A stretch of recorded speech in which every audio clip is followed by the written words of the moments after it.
just give everyone a couple of moments to get settled. Okay, wonderful. I'll still go pretty slowly to start to make sure we give everyone some time to come into the Zoom. But welcome to Undercover Artist Festival's Expressions of Interest 101 workshop. From here on, I'm just going to say EOIs, Expressions of Interest. Is a bit of a mouthful when you say it over and over again. So welcome to EOIs 101. If you don't know me, my name is Maddie, and I am the Festival Director of Undercover Artist Festival. And we are so excited to be presenting this workshop and sharing with you some tips and tricks on how to create the best EOI possible, not just for our programs, but for anything else you might be interested in too. I want to take a moment to acknowledge that I am streaming to you from Yagara and Turrbal lands, and pay my respects to elders past, present, and emerging, and acknowledge country wherever you're coming to us from. I know we've got plenty of people coming from interstate, so that's really exciting. Welcome. We're really glad to have you and to welcome you to the Undercover Artist family. Couple of housekeeping notes. So you'll see we've got our Auslan interpreters here for you. If you need captioning, there's a button at the bottom of the screen, closed captions. Click Show Subtitles, and you'll be able to see them. If you have any questions or concerns, troubleshooting with tech, you can pop that in the chat. We've got a Q&A function. So if anything I say sparks a question that you really want to know about, pop it in the Q&A function, and I'll get to it as soon as I can. And we also want to acknowledge a couple of sponsors for helping make this workshop possible. So thank you to Truist, to Brisbane Airport Corporation, and Arts Queensland. Thank you so much.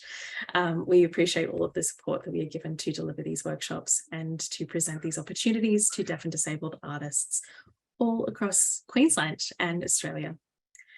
So without further ado, going to jump in to the workshop. Covered a few of these housekeeping notes. We've got Paul. You might be wondering, who's this Paul I'm talking to? That's our producer, Paul, in the background, who's helping this Zoom run for us. We've got Claudia and Gabriel from Anytime Auslan providing Auslan for us today. And we've got Sandy from Reporters Inc. providing the captioning. So thank you so much to all of our providers. Now, this session will provide tips and tricks for your EOIs. It will also help you understand how to, quote, read an opportunity. And it'll also provide some helpful tips for applying specifically to our festival and development program EOIs. Like I said, if you have tech troubles, please do not stress. We are here to help. You've got the Q&A function, the chat function, and you can also email undercoverartist@zpl.org.au if you need.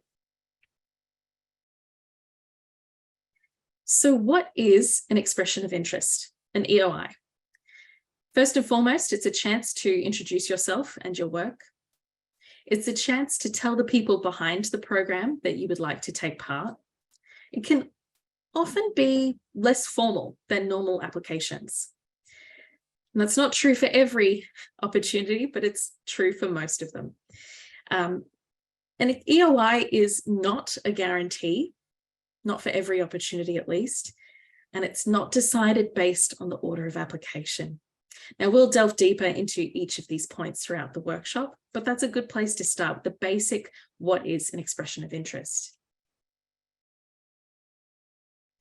When you send an EOI, you're saying, I want to take part in this, and you're really excited. You want to show the opportunity, or the people assessing the opportunity, that you're keen and you're the right person to take part.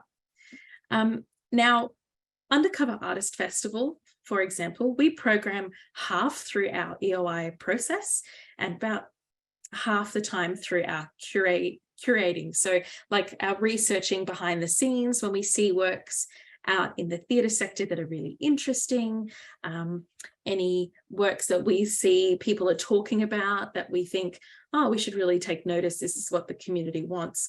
When I say half the time, I mean half of our time researching and programming. You might find that one year we may have a program that's 90% from our EOIs, and the next year it's about 50-50. It really is dependent on the types of works that we get submitted to us. Some programs accept all applications and other programs are more selective. So Undercover Artist Festival is an example of a more selective EOI. We do not have the capacity to provide a festival slot to absolutely everyone who applies. If we did, our festival would probably be a year long, and that's simply not sustainable for any event or festival. But there are some fringe festivals around the country who do invite anyone and everyone to apply and participate.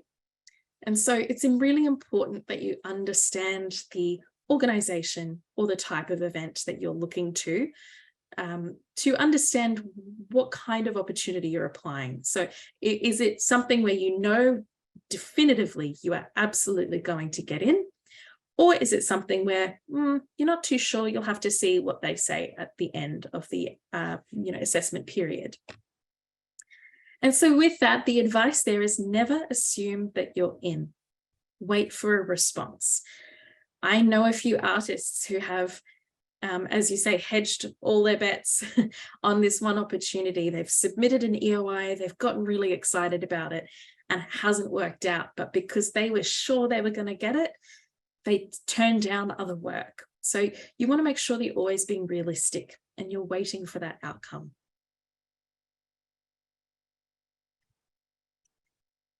So with that in mind, let's progress through the workshop and talk about 3 main tips for your EOI processes. And to make it nice and memorable, I like to use alliteration. The 3 main tips. Number 1, give. Number 2, get. And number 3, ground. Well, what do these mean? Number 1, give yourself time to get comfy with the opportunity. Number 2, get ready to sell yourself. And number 3, ground yourself for the outcome. We're going to start with number 1. Give yourself time to get comfy with the opportunity. So let's talk about timing. Oftentimes we see an opportunity last minute, we go, oh, but that would be really amazing. I'm just going to submit something and it'll be amazing. But that doesn't always result in your best application. Now, obviously you can't control. Sometimes you just don't know about an opportunity until it pops up on your Facebook feed 2 days before the closing date. We're all very familiar with that, I'm sure. But when an opportunity like Undercover Artist Festival rolls around, you've got plenty of time from now until closing, which is the 15th of November, to be able to really read through and absorb all of the information available to you and understand if this is the right opportunity for you and your work.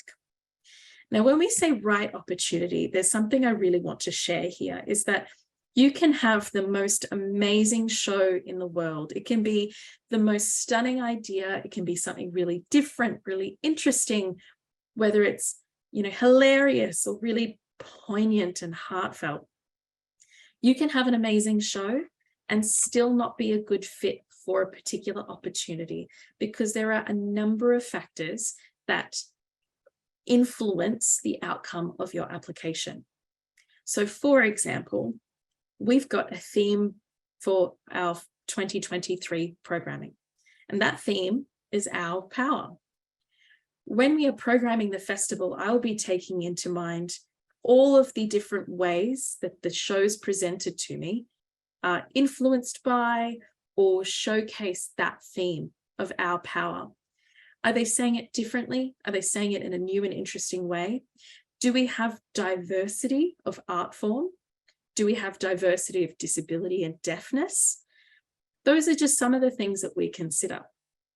And so if you have an amazing show, but stylistically, it just sticks out too much from what the rest of the program is shaping up to be, unfortunately, that might mean that you may not be successful in getting this particular opportunity.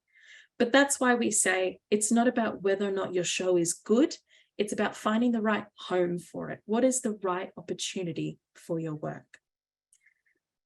So when we talk about having enough time to really go through everything, get comfy with the opportunity and ask yourself, is this the right one for me? Once you've made that decision of, yes, I want to apply, then there's a suggested timeline in mind for you to take into consideration. First, you want to start by asking yourself, what do I have and what do I need? So you want to go through each step of the application process and highlight anything that you already have on hand. For example, you might have examples of your work. You might have your bio, you might have a review perhaps of a different show that you've done in the past.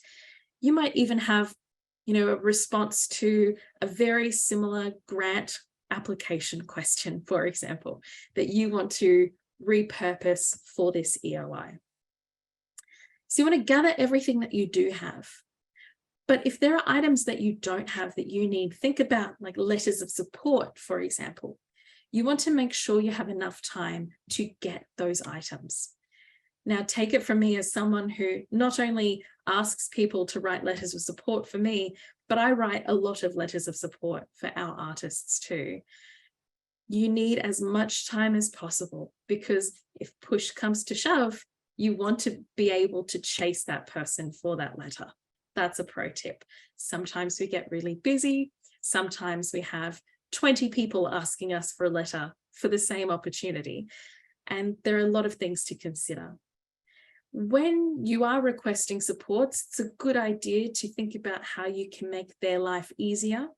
So if you want a letter of support, maybe draft up some dot points that you really want them to cover. You can even offer to draft up the whole letter for them if you think that might help.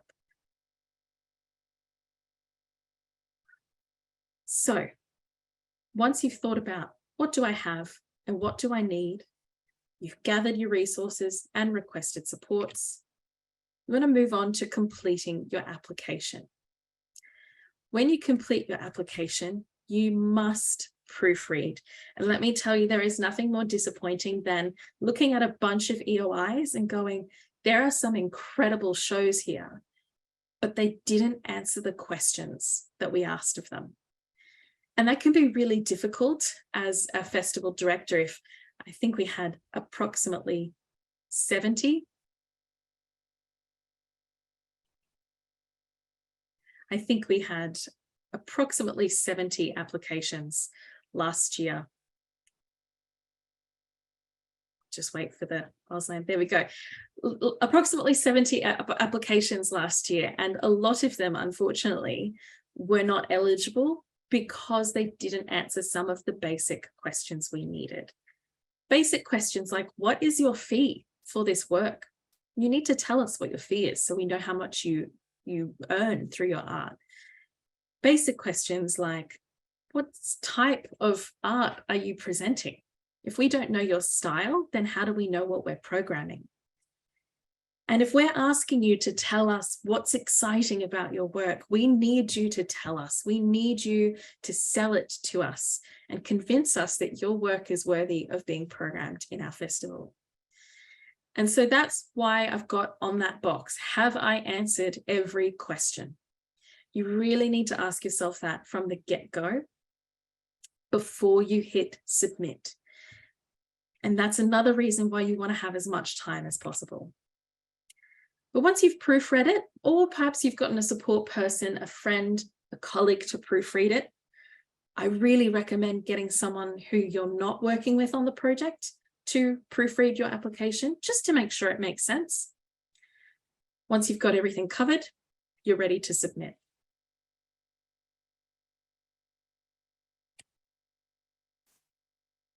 And so that leads us to our second tip. Get ready to sell yourself. You might be wondering why this tip is here. It might be a given for some of you. You might think, well, of course I'm going to sell myself. How else will I get work?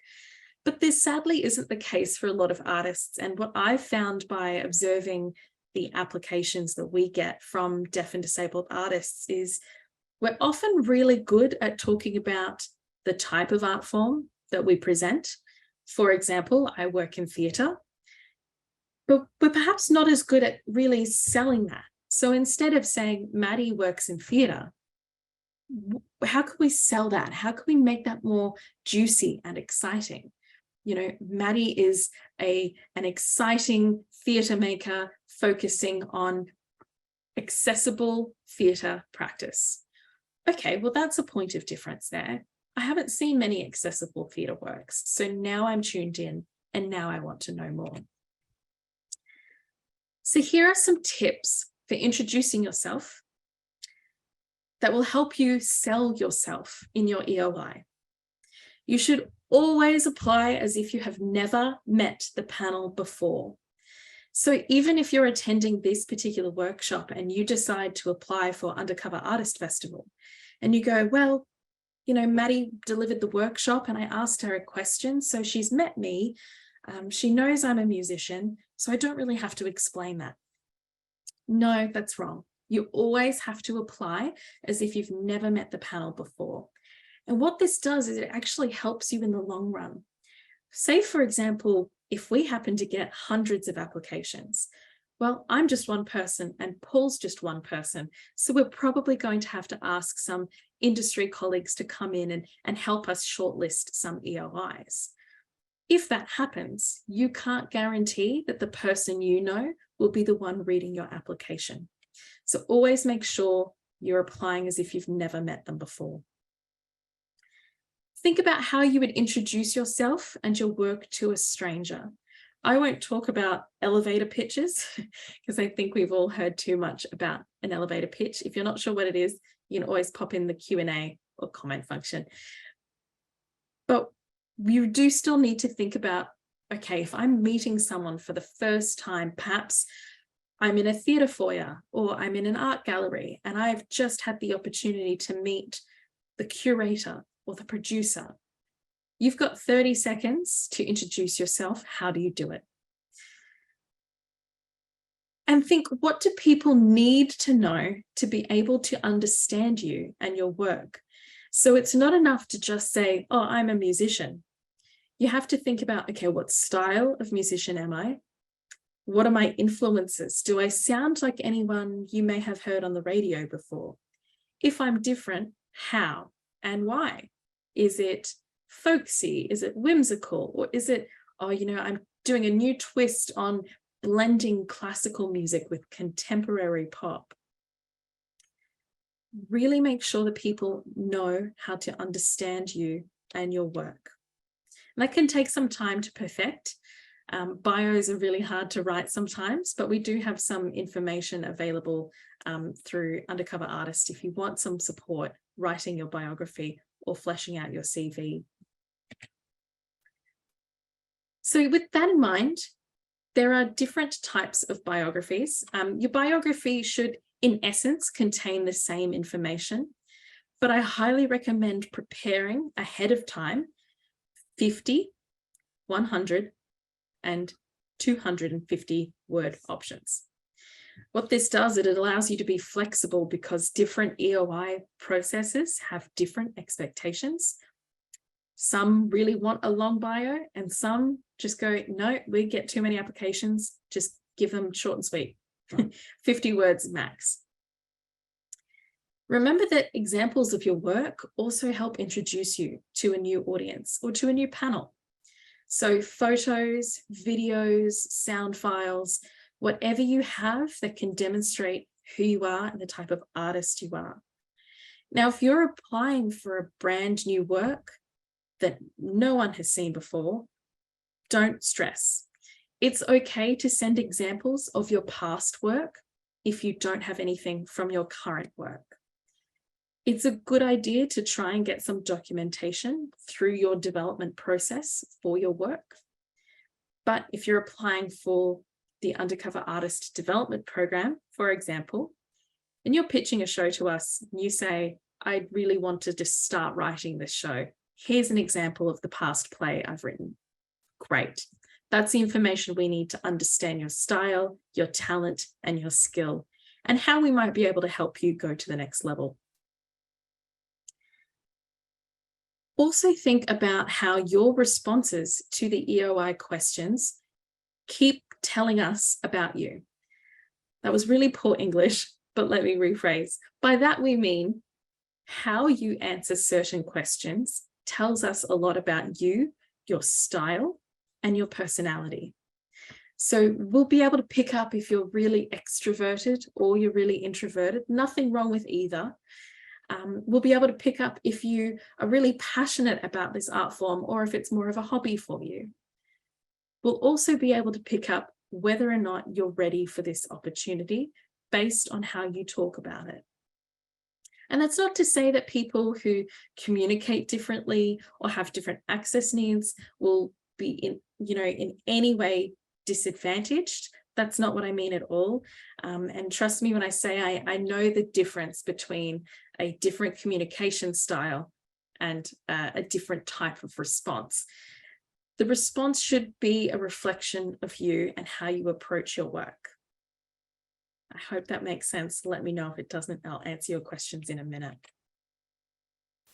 So these points are kind of just spoken about. We really want to know what your style is, what your interests are, what your personality is like, what your working style is. For example, are you a really hard worker? You go in, you grind all day, and then you go home, or do you work more flexibly and accessibly? And how does that influence how we may work best with you? The panel will also want to know how people feel when they are around you and your work. So is your work exciting? Or is it uplifting? Is it moving? Is it something that makes you laugh or something that makes you cry?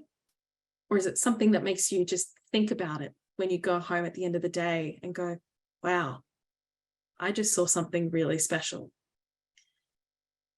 The panel also wants to know what your point of difference is. What do you have that no other artist has?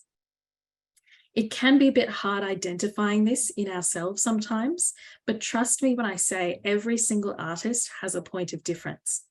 And you will know it if you just write your bio and go through all of the things that make you, you in your art practice. You will figure it out. Trust me on that one. Some quick information. Is an EOI different to an application? Sometimes we get caught up on words and language, and different organizations use different terms. So it can be really tricky to navigate. Sometimes an EOI is different to an application, sometimes, but it all depends on the opportunity. So some programs have formal applications that usually involve a lot of questions to answer. These are the ones that look a little bit more like a grant application, where you've got, say, 30 questions, a massive budget that you have to fill out every little detail. And then there are some opportunities where we just really want to know 4 quick things, your basic contact information, and we'll get in touch with you if we want to know more. So with that in mind, EOIs can vary in length and scope. And by scope, we mean how much they ask you to answer.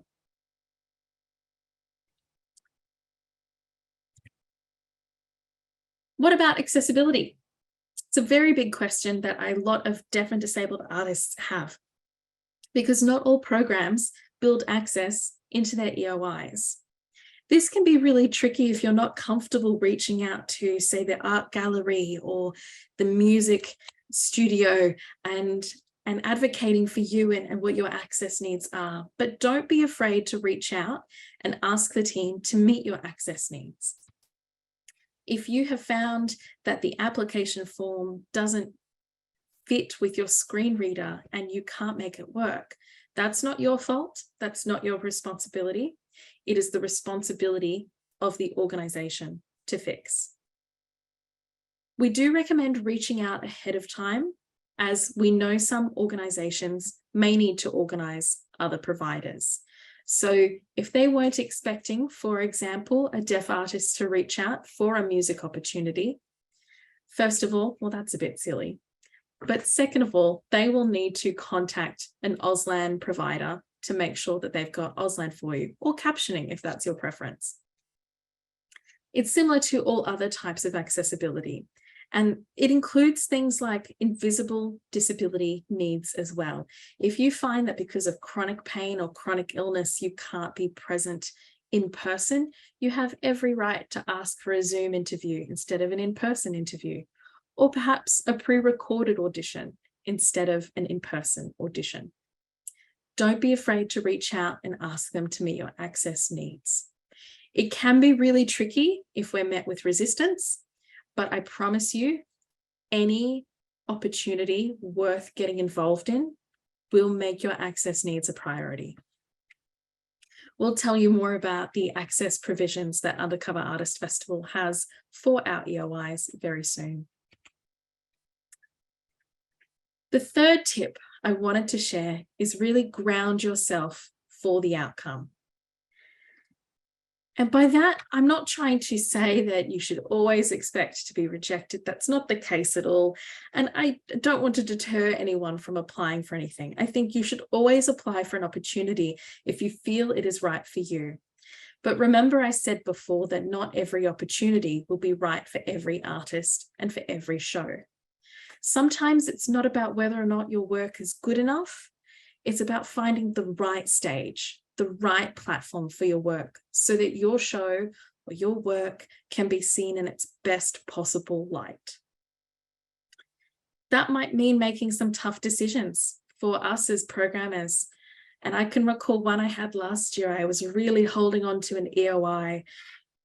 I really wanted to program this work, but I couldn't figure out how. And that's because it was a smaller work and it could only take a couple of audience members at a time. And we just didn't have the venue that could accommodate that. And it broke my heart to let go of that project.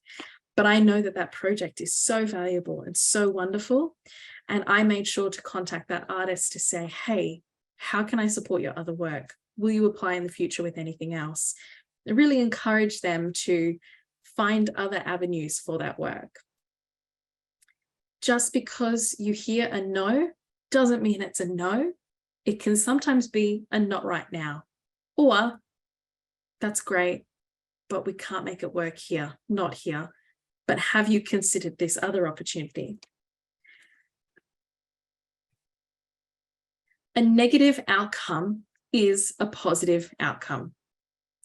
No one is successful every single time. And even take it from me, I mean, we got a negative grant result even today.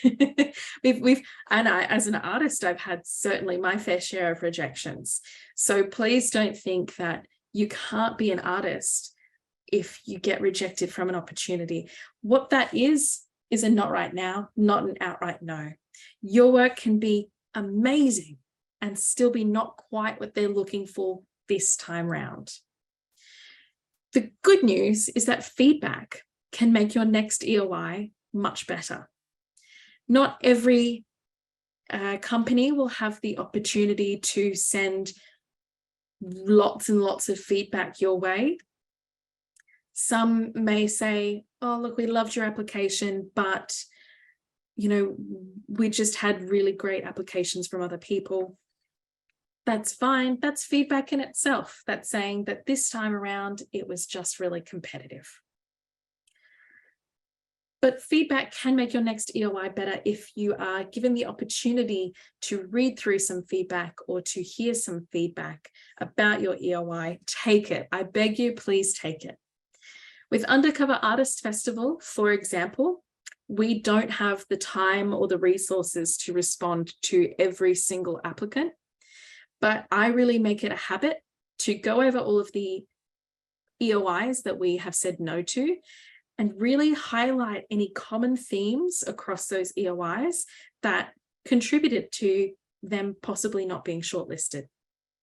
And you'll find that a lot of those things are actually covered in this workshop, where we talked about making sure you really answer every single question, really making sure that you're introducing yourself as if the panel has no idea who you are, those sorts of things. It's really important that you know that a negative outcome really is a positive outcome. And just because you may not be programmed in, say, Undercover Artist Festival, doesn't mean that you're not welcome here. You're still a really valuable part of our community. So with that in mind, I'm going to take a sip of my drink, and I'm going to give you the opportunity and the time to use the Q&A function to ask me any questions that you want. You can also use the chat function in the group, or if you're having trouble with that, you can email undercoverartist@cpl.org.au. I'll just give you a few moments to use the Q&A.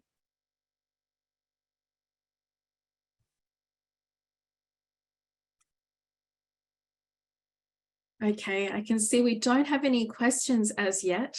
I hope I haven't scared you all off just yet, but we will just keep going. We'll start talking about, oh, actually, of course, the second that I say we don't have any questions, my screen updates. Hold on 2 seconds. Let me open that up for you. Hello, everyone. So let me look at the questions that we've got here. So we've got a question that says, are you programming for children as well as adults? Will it be a disadvantage if I require flights and accommodation to be paid? Is there a restriction on art forms? Okay, great. Lots of these questions can be answered first and foremost through our information pack. We've got, are you programming for children as well as adults? Absolutely. So when you apply for our EOIs, you have the opportunity to tell us what your target audience is. So you can tell us this show is great for children, this show is great for young adults, this show is great for etc., etc. You can tell us who your show is geared towards. It's not a children's festival by any means, but it's also not adults only either. So we're open to any work that interests, that might entertain different parts of our community. I'm going to see if I can make sure you can see both my face and Claudia's at the same time. Hang on 2 seconds.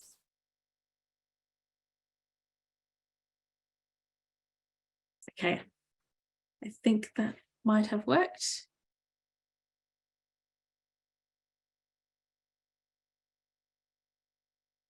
Great.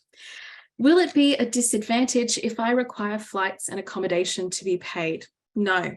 So what we do with our EOI process, unlike some other programs out there that really require you to, present all of your flight and accommodation costs, we're really only interested in how much it costs for you to present your show without travel and accommodation.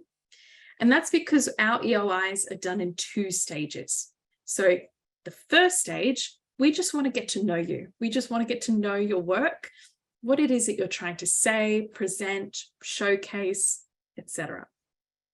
If you are shortlisted and we get to stage 2, that's when we start talking about all of that nitty-gritty.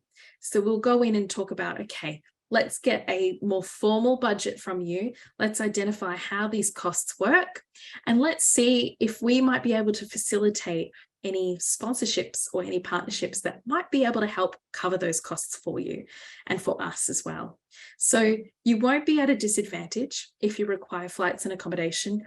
In the first stage, we're just looking at what kind of show you're pitching to us.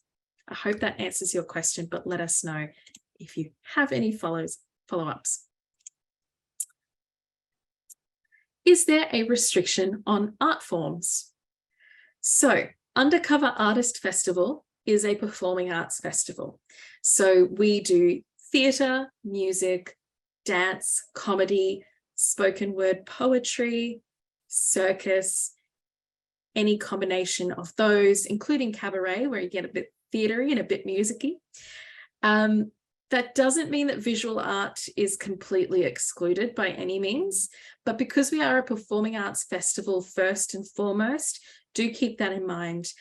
We do have, we'll go through the EOI form in a moment, but there is an option to say, look, I'm pitching some sort of a interactive visual art activity or component. You can certainly apply with that. If you decide that you want to pitch an exhibition in our foyer during the festival, you can also pitch that. But we're not accepting like individual artworks from visual arts artists at this stage.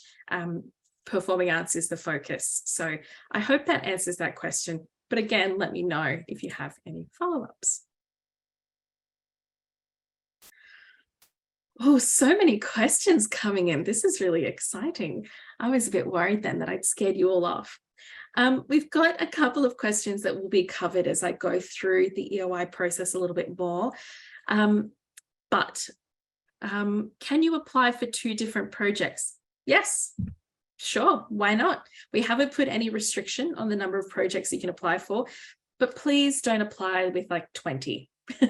That's a lot of reading for me. That makes my job a little bit harder. But certainly if you've got 2 different projects in mind and you can't decide between them, then absolutely you can apply with both. Just keep in mind that you won't be successful with both of your projects. Think about it this way. If Maddie Little applied to Undercover Artist Festival with like 3 shows and I programmed all 3 of them, we might as well just rename the festival to Maddie's Festival. That wouldn't be fair to everyone else. So we do have to keep it fair, but you can submit as much as you want. Oh, goodness. In regards to visual arts, would a workshop be viable? Yes. So we'll talk about the tracks to our festival and the different opportunities that they present. But yes, absolutely, a workshop would be viable. We include workshops in our career track. The career track of our festival holds workshops. So you'll hear more about that in a moment. Could a 3-minute video be incorporated into a live music show? I don't see why not. You are the lead artist, so you're able to tell us what your work is, what it uses, what it takes to make that work and to present that work. It's up to you to figure out what you want to share with us and then to share it with us, and then we'll take it from there.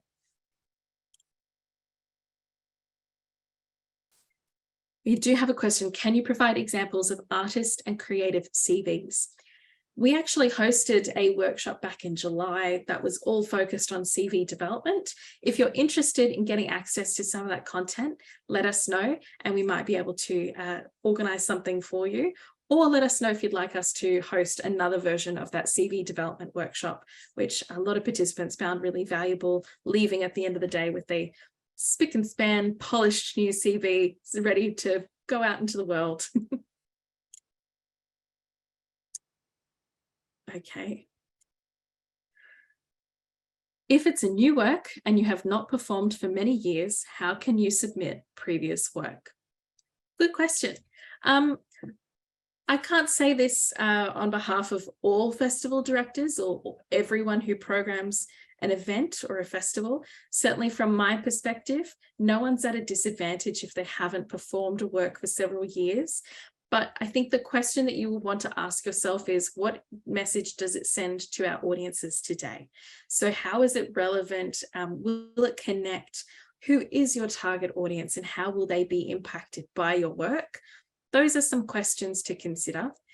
You might also consider, how many examples of this work can I share to really make sure that the panel understands what it is that I'm presenting? But certainly if you've not performed for many years, don't worry. We're as accessible and as welcoming as we possibly can be. And we're just here to showcase excellence in disability arts. So if you have something that's great, then you'll be okay.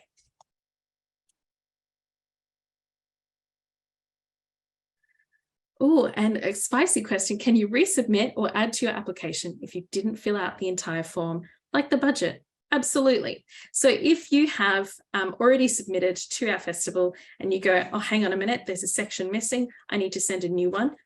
Yes, you can send in a new application. That's okay. Just know that we will only consider the latest application that you've sent us. So if you've sent 3 applications, we'll only read the one that was sent to us, the last, English is hard.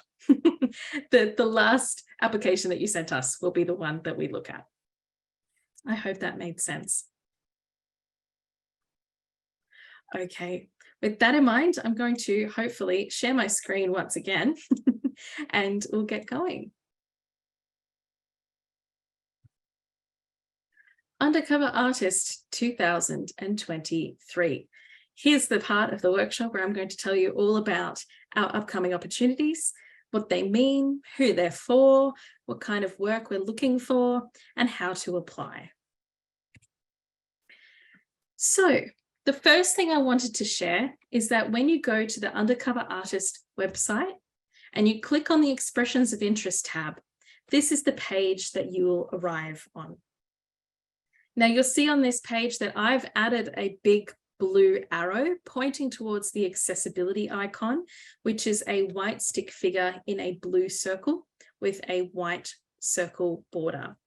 If you click on that little widget, what you'll get is a bunch of different access tools. So if this text size is inaccessible for you, you can make it bigger. If you need the color contrast to be different, you can make that happen too. There's even a read aloud feature if for whatever reason our website, may not be compatible with your screen reader. So there are a bunch of different options there, and I really wanted to bring that to your attention first and foremost, so you knew that there are different options for you. If you're having trouble with our website and accessibility for whatever reason, please do get in touch and share your feedback with us. We'd be more than happy to take it on board and see what we can do to fix it. So, as you scroll down that Expressions of Interest page, this next arrow is pointing you towards the information pack. I cannot stress enough how important this information pack is. And I'm not saying that just because I spent many days working on this document for you, but I'm saying it because it really does contain all of the must-know information for this opportunity. If you want to know the difference between the different tracks to the festival, if you want to know the types of art form that we're looking for, if you want to know what stage of development you should be at to apply for the development program, this information pack has everything you need. We've got 2 options there for you. We've got it in PDF format and in Microsoft Word format, so that hopefully that covers your access needs. And if you have any issues, again, let us know. We'd be more than happy to help you out.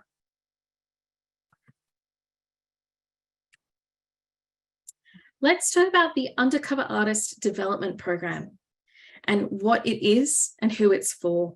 We've got an image on this screen of Isabel on the left and Harmony on the right. We supported Isabel's show called Necklace in 2020 with the Undercover Artist Grants Program, which was supported by Arts Queensland. Now, what we've done with the development program, which I will just call UADP. Hopefully that gives less work to our interpreters today. The UADP is a program that has been inspired by our previous grants program. Do you remember this tiny little thing called COVID that happened in 2020 and is still ongoing today? Well, when that cancelled plans to present Undercover Artist Festival in 2020, we were able to repurpose funding and create a grants program to support artists to develop and make work at home or in private studios so that they're still working and being paid to make work. One of the brilliant outcomes of that program was that so many artists were given the opportunity to get their work to that next level that they weren't able to before. So we've been inspired by that program, changed it up a little bit, and that's where UADP comes from. UADP is for projects that aren't ready yet. So if you think, oh, my show's good to go, I've got all the set, costumes, props. I know my lines. Everyone's really rehearsed, ready to hit the stage. This program is not the one for you. UADP is for works that have either just started or are in the early stage. So you've started a little bit, but you're not far enough along yet. Or perhaps you're in that last little chunk of development. You go, I've got 80% of what I need to present a show. I just need 20%. I just need my lighting design, and then I'm good to go. The UADP will provide up to $6,000 to support development. You don't have to apply for the full $6,000. So if you come to us and say, let's use lighting design as an example, I really just need a lighting designer to create a lighting plan, and it's only going to cost about $3,000. Okay, that's no worries. Apply for the UADP. We will assess the application, and we'll assess it based on the merit of the application and the project itself. What does it say? What does it bring to the stage? Is it new? Is it exciting? Is it a different type of story that we haven't seen on stages before? And if this program will help you get to a point where you're ready, then great. The UADP will also support you by providing connections and feedback. By that, we mean you'll have access to myself as festival director and to Paul, our producer. We'll be there to support you however you need it. So if you just have a quick question, you don't know how to talk to a venue about your access needs, that's okay. We're here to help. If you don't know what type of supplier gives you the right size cable for the thingy that you need, can you tell I'm not a technician? Then Paul will be happy to help because he'll know more about cables than I do. But feedback is also an important component of this program. You will have the opportunity to showcase the outcome of your development program to us for our feedback, or if you want us to invite some other industry guests, we can do that too. Any artist who goes through a development knows the value of feedback and how having an outside artist come in and say, that's really interesting, but I wonder what would happen if ... That type of feedback can sometimes just take your work to the next level and make it even more interesting than you ever thought it could be. Sometimes you just need someone who's outside your project to really see its full potential. And, sometimes we're just too close to it. A really exciting part of UADP is that at least one project from UADP will be programmed in Undercover Artist Festival 2023.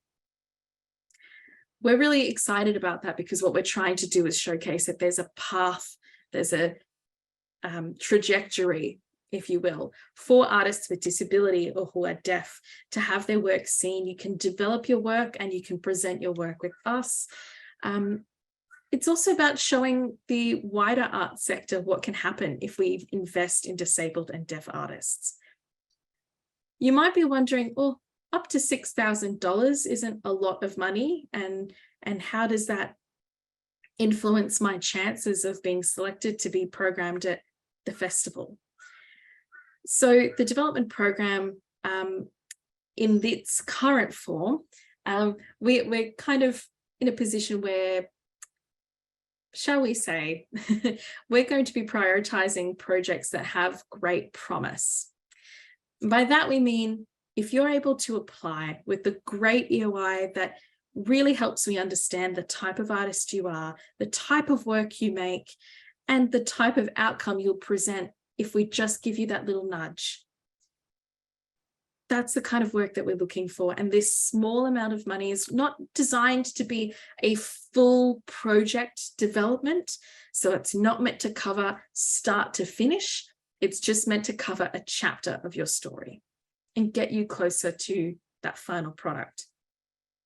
So if you're in that early stage and you're thinking, oh, what's the point of going to UADP if I'm so early stage that by the end of it, when I invite Maddie and Paul, I still won't have enough for them to decide if my show's good enough.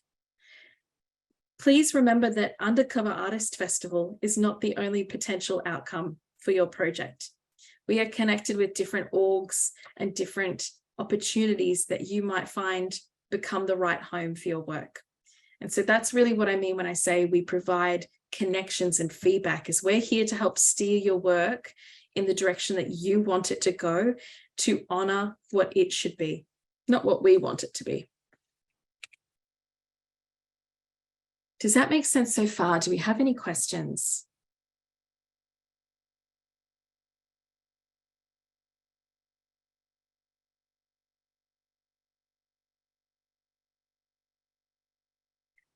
Okay, great. So I can see that our screen now is on the development program site. You'll see at the top in the URL, it says development program. You can access this by the drop-down menu when you hover over Expressions of Interest 2023. Again, you will see the information packs. By the end of this workshop, you'll probably be sick of me talking about the information packs, but again, I stress that they are the first place you should go for all of the information you need about this program. So let's talk about Undercover Artist Festival 2023. You'll see that excellent image of Lauren Watson in her aerial theatre performance called Nerve. It's absolutely stunning and just gorgeous work. Undercover Artist Festival is for shows that are ready for the stage. That means you've cooked it, you've baked it, you've iced it, you've put the sprinkles on top, and it is ready for people to enjoy.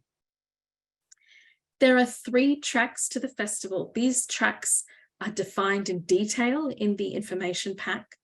But for now, for this particular part of the workshop, we can say that the creative track is for disability-led professional work, so you're getting paid to perform.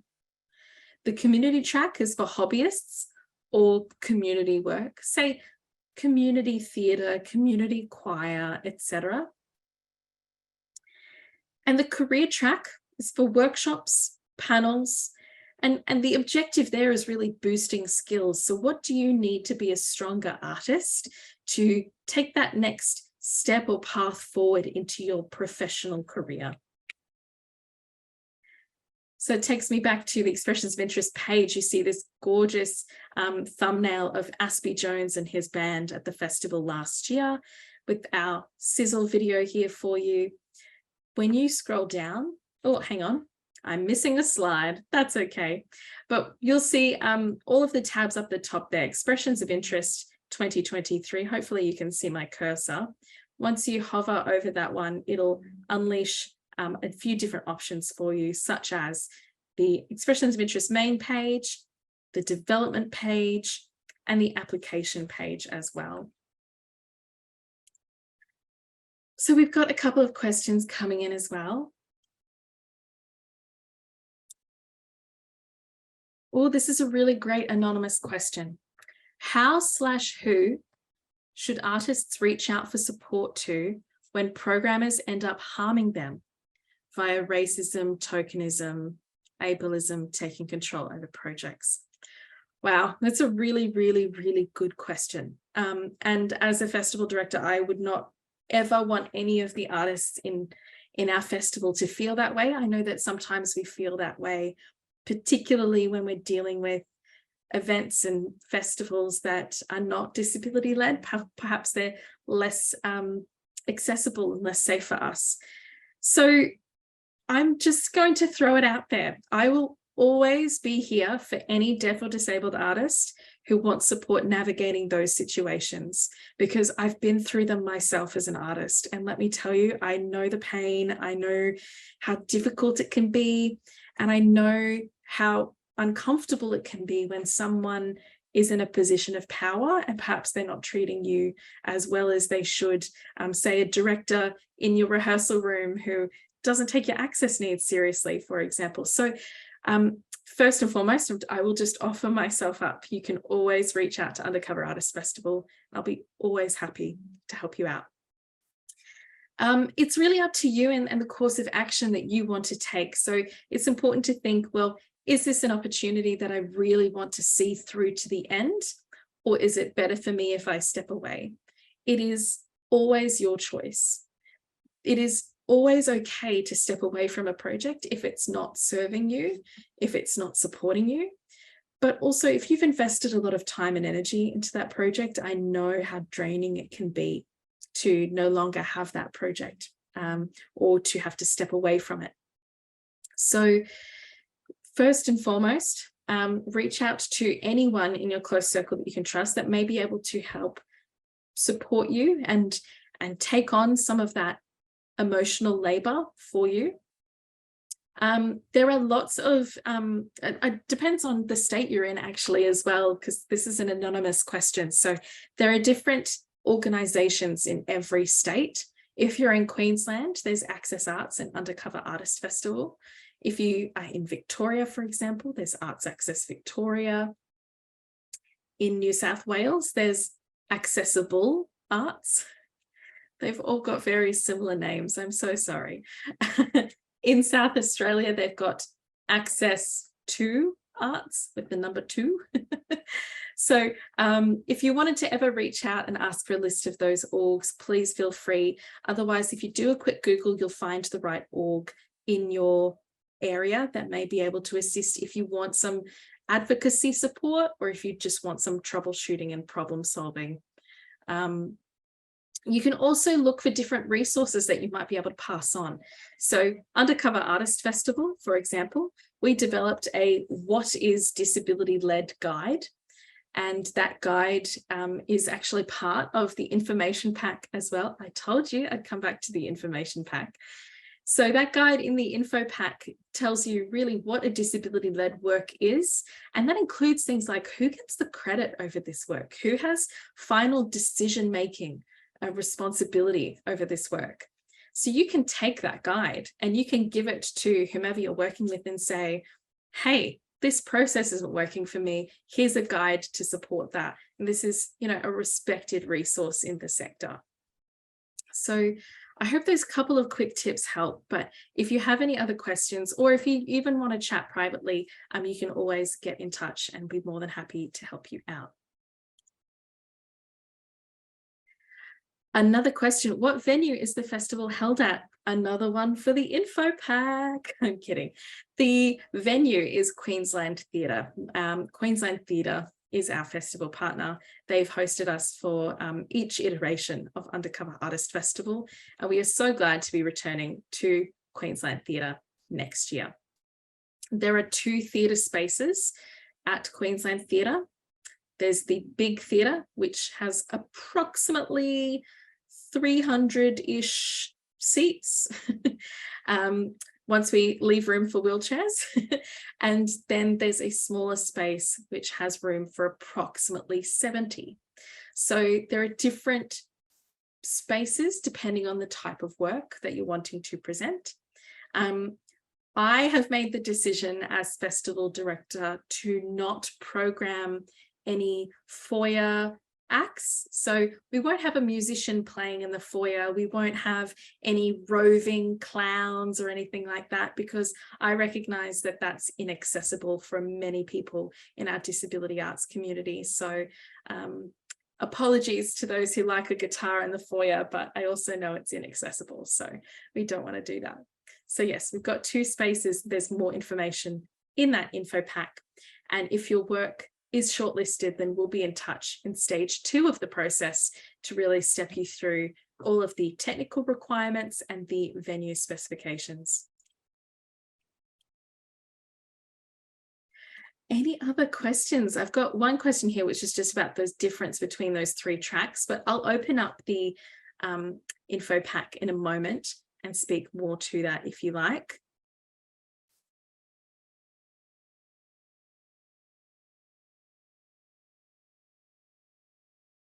Okay, I'm not seeing any other questions come through, so I'll keep that window open just for a moment while I grab the information pack. We're looking at the Undercover Artist Festival Expressions of Interest 2023 information pack. Now, just a warning for anyone who is watching who is light sensitive or motion sensitive, I will be scrolling through the document, but I promise I will let you know before I start scrolling. So I'm scrolling now.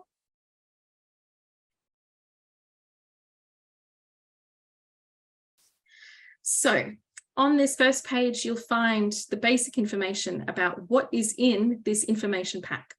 You'll find what is the festival, what is the development program, how do you apply, what do you need to prepare, how do I know which program I should apply to, and the accessibility information that you need.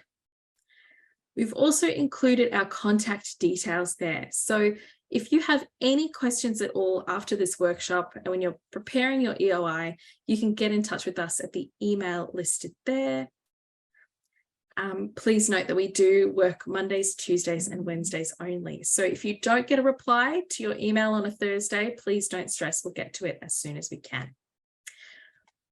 I'm going to start scrolling now.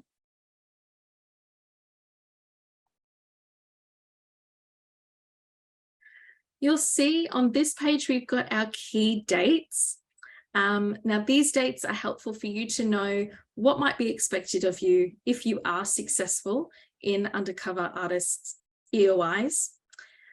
It's really important that you take this into consideration, because it would be really awful if we, selected you for the festival or for the development program, and for whatever reason you are unable to present your work. Now, when I say that, I don't mean for access reasons. Of course, if there's an accessibility or a health barrier that pops up, we will work with you however we can to fix that and make it more accessible for you. But if you find that you've accidentally double booked yourself, perhaps you've agreed to come to our festival while you're meant to be overseas, then that would be a problem for all of us. So please do go over the key dates and make sure that you are familiar with all of them and how they might impact your involvement in undercover artist activities. I'm going to scroll again for you.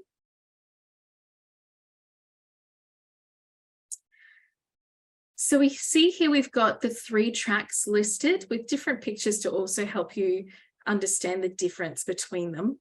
So as I said before, creative track is all about disability-led performing arts work. It's professional. It's professional. When we say professional, we need to know that the artists, particularly the deaf and disabled artists, we need to know that they're getting paid. We need to know that you are being valued for the art that you bring forward to us. How you want to pay yourself and exactly how much, that's really dependent on your art form, your rehearsal hours, how long it takes you to, bump in and bump out, etc., etc. The community track includes performances from community arts groups and interactive art for the community. I'm going to zoom in for a moment, so the screen might jolt a little bit. Okay, so you'll see here in this community track image, what this is our Disability Pride Wall from last year's festival. This was an interactive visual art installation that existed over the course of the festival. Anyone who was deaf or disabled, chronically ill, or experiencing mental illness could contribute to this wall, and the purpose of it was to spread the message of disability pride, that we can be proud of who we are and we don't have to be ashamed or feel any sort of stigma attached to disability. The lead artist was Larissa, Larissa, McFarlane, MacFarlane, if you wish to Google. And it was an absolutely amazing piece. So remember before when I said that the festival is performing arts? It absolutely is, but there are little opportunities for some visual arts influence. And then we've got our career track. Our career track is for workshops, panel conversations, and professional development opportunities. And that image is from one of our workshops last year at the festival. If you have a particular topic in mind that you'd really love to see a panel of deaf and disabled artists and perhaps some industry guests speak to, you can feel free to submit that in an EOI. Even if you don't necessarily want to be part of the panel, you can pitch it that's totally okay. If you've got a particular workshop in mind, say that you want to present a dance workshop, a monologue workshop for theatre performers, those sorts of things, please do pitch those ideas through your EOI. Nothing's off the table when it comes to EOIs. So just send us what works, and if it's eligible, we'll consider it. I'm going to zoom out very briefly, and I'm going to scroll. So you'll see we've got our disability-led guide starting here. I won't read through all of it because there are a lot of words, okay? But the important thing, and I will use my cursor to highlight if I can, for 2023, all applications for the creative track of UAF and the UADP will need to demonstrate that they are either currently disability-led or working towards disability-led practice. I'll click out of that so you can read it if that's a bit iffy for you. So what that means is last year we only programmed work that was disability-led. That was really important to us as a disability-led festival. A lot of allies, so non-disabled arts workers or support workers, find it a bit tricky when we say, you know, it's disability or deaf-led only. Sometimes they can feel a bit excluded, but what we're here to really talk about is the importance of making sure we get an opportunity to lead our own work and our own stories, because oftentimes we find the biggest barrier to inclusion and participation is that whoever's leading a program isn't necessarily a culturally safe person to work with, or perhaps they don't have all of the knowledge that we have because we live our lives every day. So disability-led is about capacity building for us. You know, that old, it happens all the time when you see a job interview or a job application notice, and it says that you need 10 years experience for this entry-level job. And you go, how am I supposed to get experience if you won't give me a job to get experience?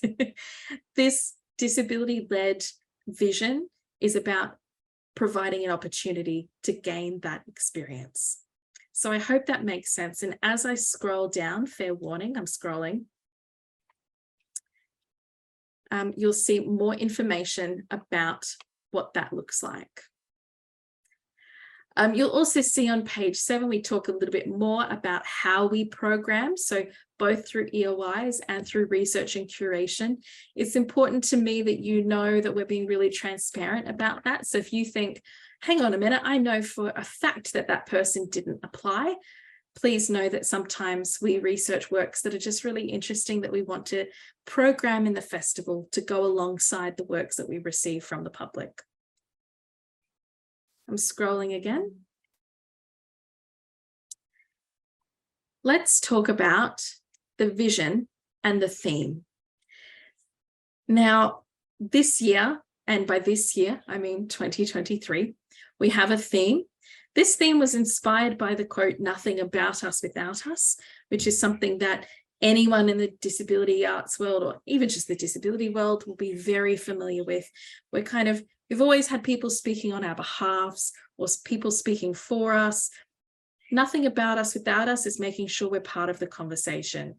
And so with that in mind, I felt inspired to create a theme that would hopefully urge all of us to really own that, to take up the challenge, I guess, or the invitation to really own our stories, our voices, our art. So the theme is our power. And this theme is all about encouraging disabled and deaf artists to own our artistry and our place on the stage, to embrace our power. It means presence, joy, excellence, pride, agency, truth. All of these things are power. I'm going to scroll just for a second so you can see down here. Power does not refer to any sense of hierarchy. So it's not about saying, oh, you know, disability led, our power theme. Okay, so let's create a show where disabled people rule the world. Now, that could make for a really great show. I'm not going to lie, but that's not what we're encouraging here. What we're really trying to say is that power refers to authenticity and honoring our instincts, our values, our identities, without fear, without shame, without prejudice. You don't have to have a story that is very tightly based on that concept of power, but you should be able to, in your EOI, speak to how you might feel powerful, or you might feel like you're embracing your power by taking part. I'm going to scroll again. As we scroll, you can see more information on each of the tracks. It's detailed for you. So if you have any other questions, please let us know. You'll see a little hint on this page, Undercover Artist Festival 2023 online.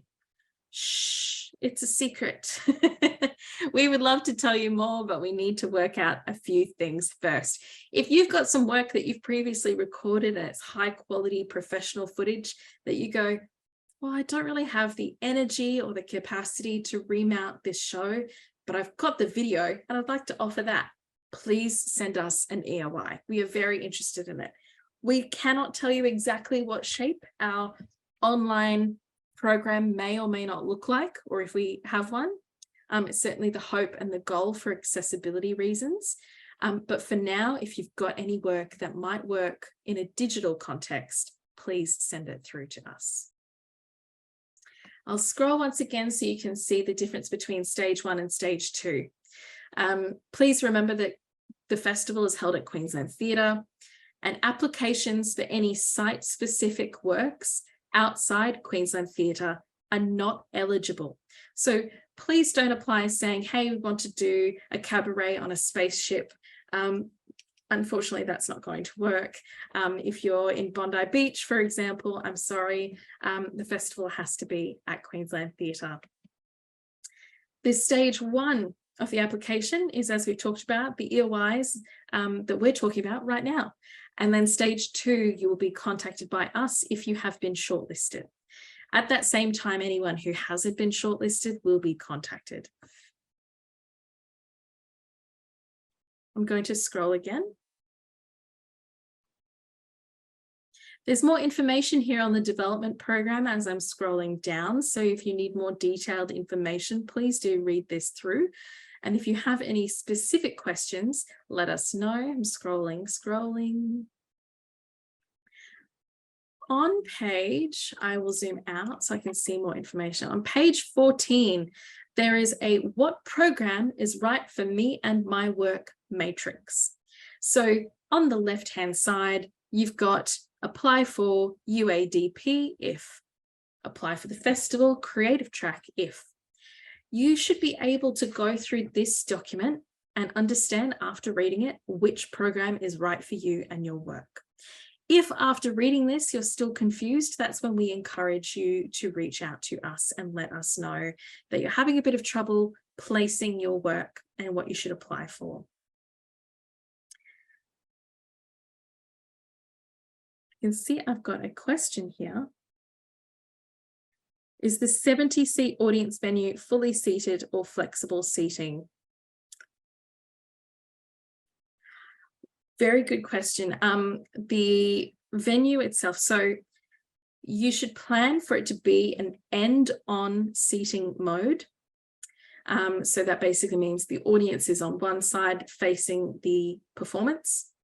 I hope that answers that question for you. There's a little bit more information in the info pack, but this is also something that we will work out with shortlisted artists as well.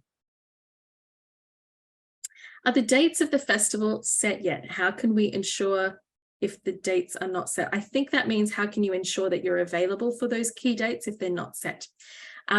We have them set internally.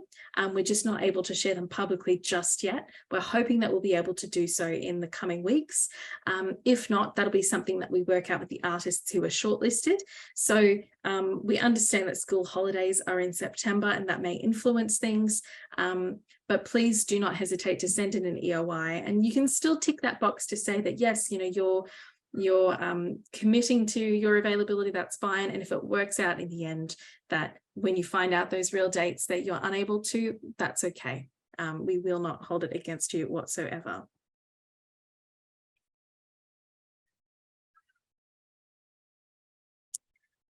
Okay, do we have anything in the chat at all? Oh, a good reminder here from our producer, Paul. All of the theatre spaces have room for wheelchairs. So the 70-seat theatre will have space in the front row where it is technically flexible seating in the front row to make room for wheelchairs or for people with other mobility devices. So I hope that helps a little bit with what flexible seating you're after.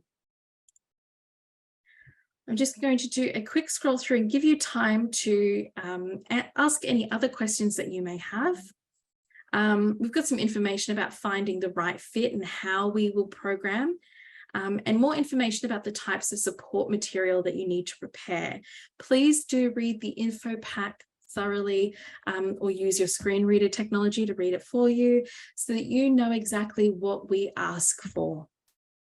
There is nothing worse than opening an amazing application and then seeing that people just haven't provided some of the essential support materials. A really important note, if you have any lighting, sound, or set plans that show the scale, design, and feel of your work, you can include these images alongside these plans if it's useful. So that'll help us understand how big your work is. What does it look like? What does it include? If you don't have these for stage 1, that's okay, but please know that we will need to have technical conversations in stage 2. So you'll need to be prepared for those conversations. We'll scroll just a little bit further. How do I apply? My goodness, what a good question. We've specifically designed our application process to have different methods of applying. So the first one, you can apply via the web form online. If that is not accessible to you, and that includes, you know, technically you can do it, but it's uncomfy for you and your access needs, you can fill out the Word document application form and you can email it to us. If you are applying via Auslan, you can film yourself making a video in Auslan and email us that video alongside all of your support materials. There's also the audio recording. So if you want to make an audio recording, you can do that. I might actually just quickly flick to our expression of interest form. So the image on your screen will change and flicker. So now I'm now on our website. And as I scroll down, fair warning, you'll see the application methods table here as well. You can also click through to find out how to apply through a phone or video interview. Now, we do ask that if you want to do an interview rather than sending in your EOI, that you please get in touch before the 1st of November. And that's just so that we can make sure we schedule you in and we have time for you. Those calls will go for 15 minutes. And our team will only ask the exact same questions on the application form. You'll still have to email us your support materials. But it was really important that we had all of these different formats of application so that we met as many access needs as possible. If you find that your access needs are not covered by these different formats, or if you have any questions, please do let us know. So I'm going to stop sharing my screen for a moment. If anyone has any other questions that they'd like to ask me.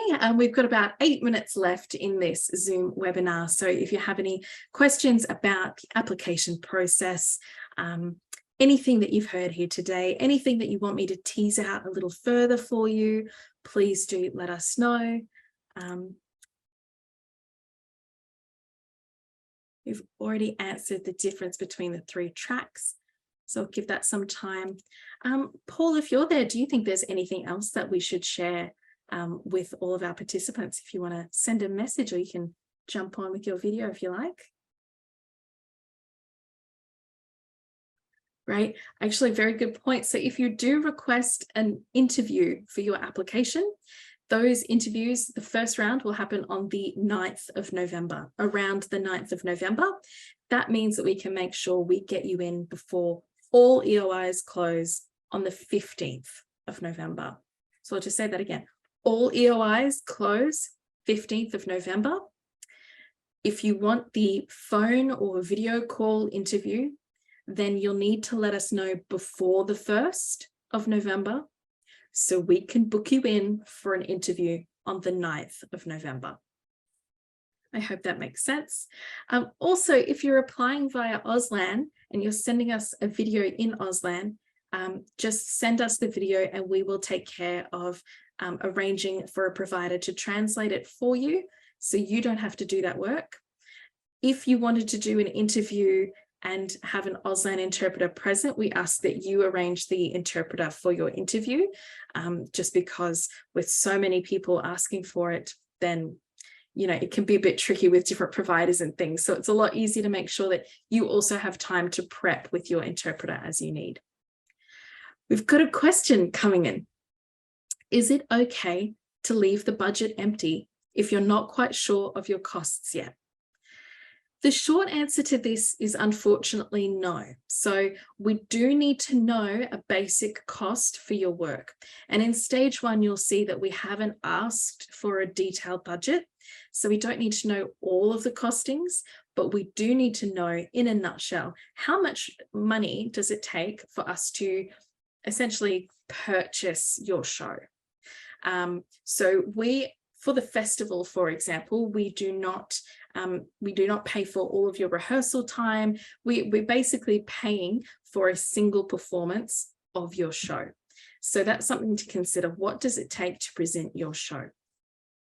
If you were creating a brand new work and you've submitted it for the festival, it's the first time it'll go up and you're not sure of the costs because you don't have costumes yet, well, that's something that you'll need to cover in your in the development side of things, not in your final festival performance. I hope that answers that question, but let us know if you need more detail. Great. Well, with about 4 minutes to go, I will let you know that this session you might have seen has been recording the whole time. So we will make sure that this session is provided to anyone and everyone who has registered and is also kept online at our website. It may take a few days for us to make sure that, the captioning works and everything's all good to go. But we'll let you know when that video is available. If you have any other opportunity or any other questions that you'd like an opportunity to discuss, please do send us an email. And that email should go to undercoverartist@cpl.org.au. If you have any other friends or colleagues who didn't happen to register for this session, but you think they might want to apply for Undercover Artist, please do, once this video is available, send it through to anyone you think should apply. We really want to see as many applications as possible from deaf and disabled artists in Queensland, in Australia. We really strongly encourage applications from First Nations disabled and deaf artists, and from any queer, disabled and deaf artists as well. And it's just been an absolute privilege to be able to talk about our festival and our development program with you. We really hope that we've been able to answer all of your questions and help you feel a little bit lighter and a little bit more secure in putting forward your EOI. And remember those top 3 tips. Do you remember them? Should I share my screen again just once more? I think I will, because I love a good screen share. Give yourself time to get comfy with the opportunity.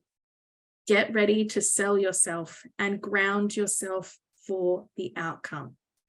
Make sure you've got plenty of time to sink your teeth into everything that you want to say, everything that the application is asking you for. Don't be afraid to talk yourself up. We want you to sell yourself. We want to hear that you're an exciting artist, or you create breathtaking work. Your work is thrilling, or it makes people uncomfortable. We want to hear all about you and what makes you great. And then grounding yourself for the outcome, knowing that a negative outcome is still a positive one, because it will make your next application so much stronger. So I really hope that that's been useful for you. I really hope that you found some element of today's session really valuable. Oh, we've got one question. What does CPL stand for? Very good question. CPL stands for Choice, Passion, Life.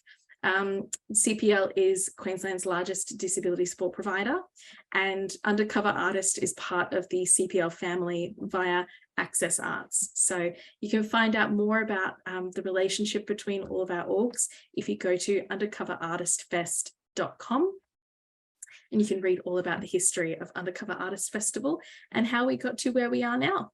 I hope that answers that question for you. And that's, a question I get every now and then. I forget, because I work for CPL, that not everyone knows. So I have to be a lot better at sharing that good word. Well, thank you so much for joining us today. And thank you again to our access providers, Anytime Auslan and Reporters Inc. for the captioning. I want to thank my right-hand man, Paul, for all of his work behind the scenes and helping make sure I didn't get too goofy in this Zoom webinar. Big thanks to CPL and to our sponsors and partners, Truist, Brisbane Airport Corporation, and Arts Queensland. Thank you so much. We're so excited to read and see all of your amazing EOIs. I know I joked about, don't inundate me with too many, but bring it on. I want to see hundreds. Good luck. Thank you so much for joining, and we'll talk to you soon.